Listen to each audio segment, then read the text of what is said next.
খালি হাতে ফিরাইও না ও বাবা আজমে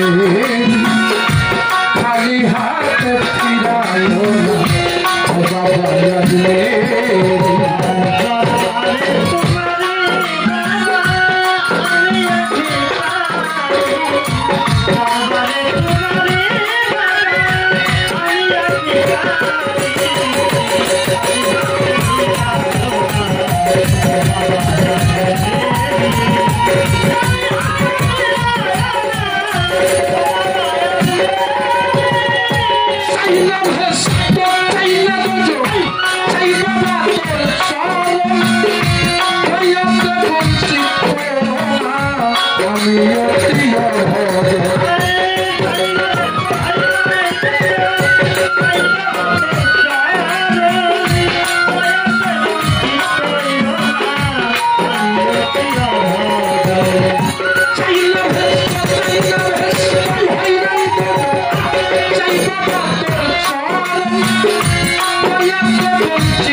তুমি অন্ধের আলোর দিশারি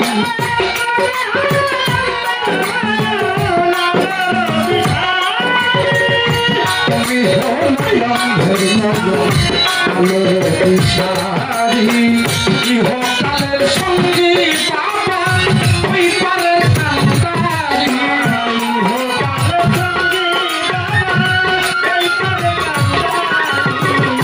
ইহকালের সঙ্গী খাজা বাবা ওই পারে কান্দারি খালি হাতে ফিরাইও বাবা আজমে খালি হাতে ফিরাইও বাবা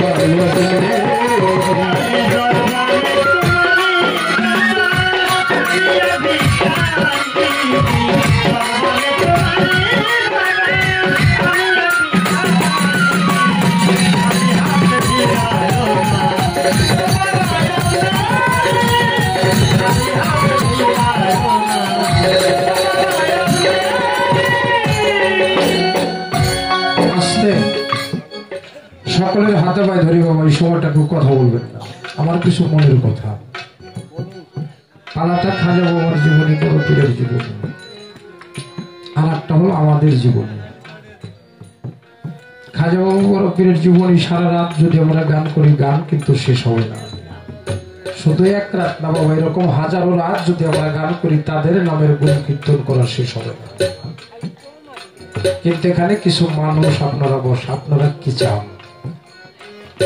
কষ্ট রস এই বাউল গানের মধ্যে মাথালারা পিঠা বানায় দেখবেন যে নারকেলের পিঠা যখন বানায় একটা নারকেল যখন একজন ভাঙ্গে ও তুলা বানায় সে কয় আব্বু বলে পানি দাও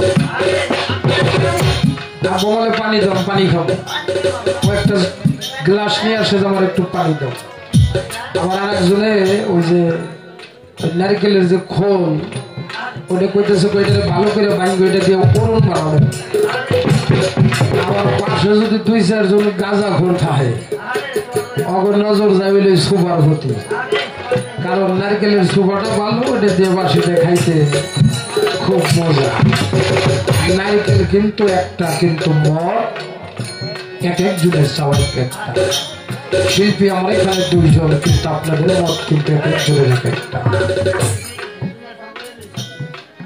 খাজা বাবার জীবনী বাবা এমন একটা জীবনী যে খাজা বাবা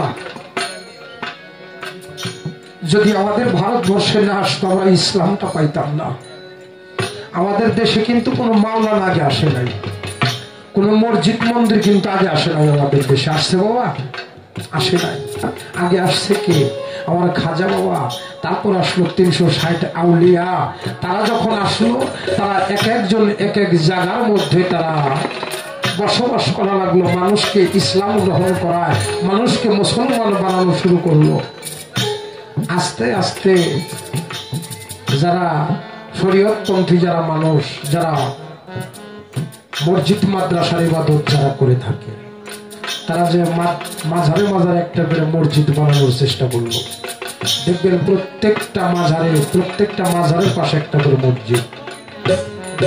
শুধু আমি একটা জায়গায় দেখি নাই, সেটা আমার দয়ালের দরবারে। ও জায়গা হলে আমার মনে হয় ওটা কিয়ামত পর্যন্ত হওয়া সম্ভব না। কেননা তারা আগে আসছে, অলিয়া উলিয়া আসার পরে আজকে তাদের পাশে আমরা মসজিদ করে মাদ্রাসা করে আজকে তাদের বিরুদ্ধে আমরা কথা বলি। আমরা আজকে তাদেরই মানি না। সেদিন এমন একটা বিষয় আমি ফেসবুকে দেখলাম যে খাজা বাবা কি সম্বন্ধে কিছু কথা বলা হয়েছে। আহারে, কথাগুলো শোনার পরে বললাম যে এই মানুষগুলোর জায়গা কোথায় হবে? যে খাজা বাবা যদি জন্ম নিত, যদি ভারতবর্ষে আসতো, আমরা মুসলমান হইতে পারতাম না। বাবা, আমার ব্যক্তিগত কিছু কথা, আমার প্রভুকে যদি কেউ লাভ করে থাকে বাবা, মারামারি কাটাকাটি করে কখনো আমার প্রভুকে কেউ লাভ করতে পারে নাই। আমার প্রভুকে লাভ করার একটাই মাত্র জায়গা, শুধু দুই নয়নের জল ব্যতীত আমার প্রভুকে লাভ করা কখনো সম্ভব না। যে যত কাঁদে সে তত পানির সম্বল বাঁধবে। সব পথে যারা কাটাই ঘিরা কোন পথে সে চলবে, সব কথাই যার ব্যথা ভরা কোন কথা সে বলবে। বাড়ি ছাড়া গ্রাম নাই, ব্যথা ছাড়া কোনো মানুষ নাই। বিষাক্ত কাল সাথে যাকে দর্শন না করেছে ওই ব্যক্তি কখনো বুঝবে না বিষক্রিয়াটা কত বড় যন্ত্রণা। একজন দুঃখীর কাছে দুঃখ বললেও কান পাতিয়া শোনে, আর একজন সুখীর কাছে দুঃখ বললেও খিলখিল করে হাসে, কারণ তো বুঝে না বাবা। মঞ্চের মধ্যে বসা আছে আমার শাহজাহান শাহ, অনেক বছরের সম্পর্ক বাজারের সাথে। আমার জালাল শাহ এখানে বসা ছিল, দুজন মানুষ। বাবার সাথে যতদিন দোকানি করছি, দুইটা মানুষ এলাকায় যেখানে এখানে আসছি তাদেরকে পাই। আর এই চেহারাগুলো দেখলে আমার বাবারে যারা ভালোবাসে, আমার দয়ালকে যারা ভালোবাসে, মানুষগুলোকে দেখলে মনে হয় আমার দয়াল নিজে এখানে বসা। খোদা কসম বাবা, আমার দয়ালকে শাহজাহান স্যার আমার জালাল বাবা কতটুকু ভালোবাসে, যেটা আমি বলতে বোঝাইতে পারবো না। এই বছর আমার দয়ালের দরবারে তারা দুদিন কষ্ট খাইয়ে দেখায়। গান গাইতে আসি যখন এই মানুষগুলো মঞ্চের মধ্যে পাই, কেন যেন ভালো লাগে। ও বাবা, এই যে তবু পাই ধরি বাবা, হে বাদামালা, হে বাদামালা, কারে কি তো বাদাম নিয়ে বাইরে বলতে, বাদাম নিয়ে বাইরে বললে তুমি গান গাও, যাও। হ্যাঁ, একটা সময় আরিফ সরকার থাকবে, তাও গ্যারান্টি নাই এই জায়গাটা কিন্তু শূন্য হয়ে থাকবে। মাতা গুরু, পিতা গুরু, গুরু জ্যেষ্ঠ ভাই, তার সে তো গুরু ভজনের কাহাই। যে সন্তানের মধ্যে মা বাবার ভজন নাই, গুরু ভজন যতই থাকে কোনো কাজে আসবে বাবা? কারণ একটা বিল্ডিং করতে গেলে তার নিচের ফাউন্ডেশনটা ভালো থাকতে হবে। নিচের ফাউন্ডেশন হলো মা বাবা।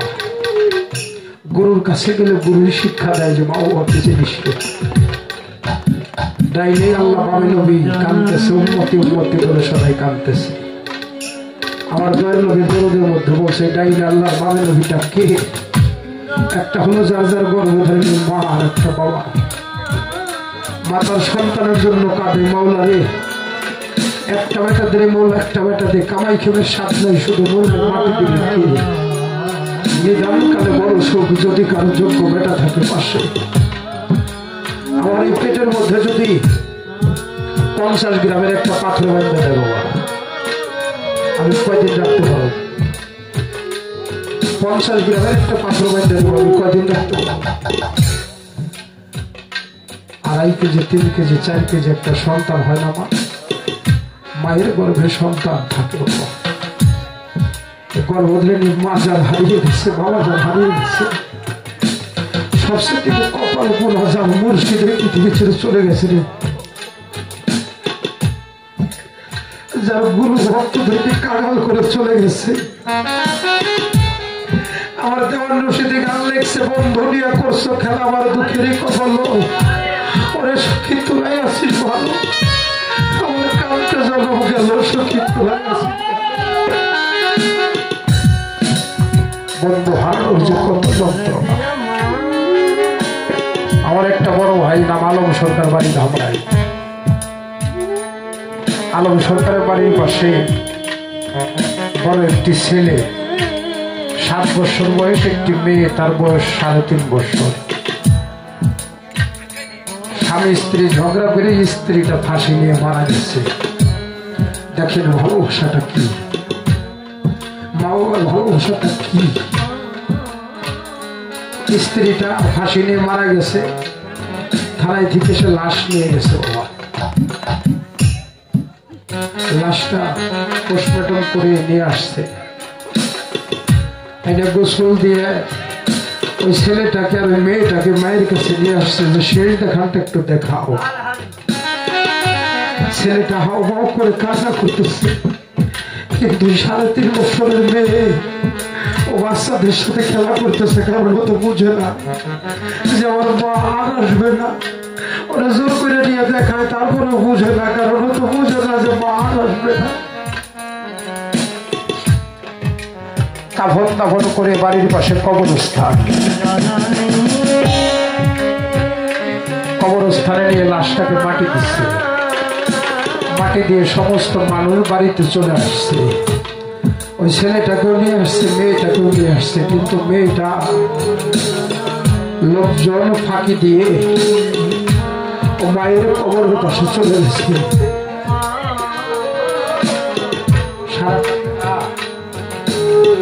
সারাটা বেলা মায়ের কবরের পাশে সন্ধ্যার আজান দিচ্ছে, একটু অন্ধকার হয়েছে। কবরস্থানে মশা, ও মশায় যায় মেয়েটারে কামড়াইতেছে। মায়ের বলতেছে, মা তুমি থাকো, আমি দোকান থেকে কয়েল নিয়ে আসতেছি। বাড়ির পাশে দোকান, দোকানদারে যায় বলতেছে, কাকা আমার একটা মশার কয়েল দেন। মশার কয়েল দিচ্ছে। কাকা আমার কাছে তো ম্যাচ একটু ধরাই দেন। দোকানদারে কয়েলটা ধরাই দিয়ে চিন্তা করে, পুরান মানুষ আগুলি ধরাই দেবো নাকি। দোকানদারে জিজ্ঞাসা করতেছো, মা তুমি কয়েল কি করবে?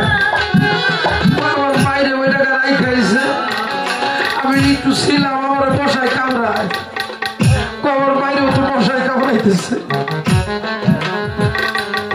কয়েলটা নিয়ে মার ওই জায়গায় ধরাইতে বলছেন, আমার বাইরে বসায় না কামড়াইতে পারে। কয়েলটা নিয়ে আমার বাইরে ওই জায়গায় ধরা বলছেন, আমার বাইরে বসায় না কামড়ায়। দোকানদার বুকের মধ্যে নিয়ে মারে, তুই আমার কেমন কথা শুনাইলি রে? তোর মানে মশারি কামড়াইব, তুই তার জন্য কয়েল নিয়ে দিবি। 2 দিন পরে ঈদ, মানুষ সকালবেলা ওই রাস্তা দিয়ে নামাজ পড়ার জন্য যাইতেছে। একটা খেজুর গাছ পড়ে রয়েছে, খেজুর গাছের মধ্যে বসে ওই মেয়েটা পতলা গত একটা হাফ প্যান্ট পরা, একটা দিকে তাকায় অঝরে কান্না করতেছে, আর বাবা বলে কাঁদতেছে। মানুষজন একটু খেয়াল করে দেখে মেয়েটা কান্না করতেছে, কাছে গেছে। কাছে যেয়ে দেখে পাশে একটা গোসলখানা। গোসলখানার দিকে তাকাইয়া মেয়েটা কান্নাচ্ছে। ওই গোসলখানার মধ্যে একটা মা তার একটা বাচ্চার ডুইলে গোসল করাইতেছে, কারণ ওর মা তো 2 দিন আগে চলে গেছে। ওর বাবাটা ভেরি আসামি, পলাতক, কারণ ওদের একটু শিক্ষা দিবে রাজ্যে, সে মানুষটা নাই।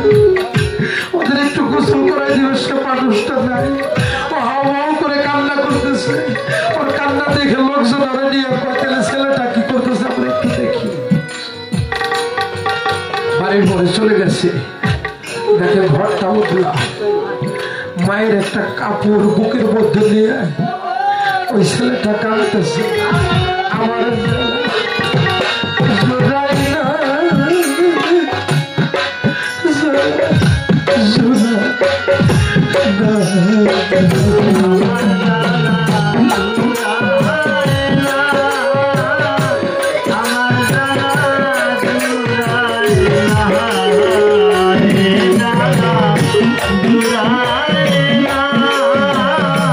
আমার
যদি তুই চলে যাবে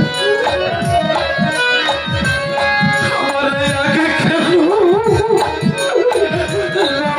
বলিলে আমার ভাষাইয়া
Thank you.